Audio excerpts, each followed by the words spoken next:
चिनोड़ तहसील के अवाखल गांव स्थित महादेव मंदिर में आज वट सावित्री व्रत श्रद्धा और भक्ति के साथ मनाया गया।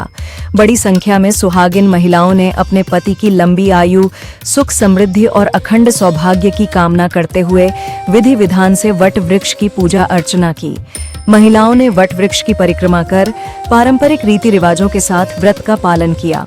इस अवसर पर विद्वान पंडित द्वारा वट सावित्री व्रत का महत्व बताया गया। धार्मिक मान्यता के अनुसार माता सावित्री ने अपने पति सत्यवान के प्राण यमराज से वापस प्राप्त किए थे। तभी से यह व्रत अखंड सौभाग्य और पति की दीर्घायु का प्रतीक माना जाता है।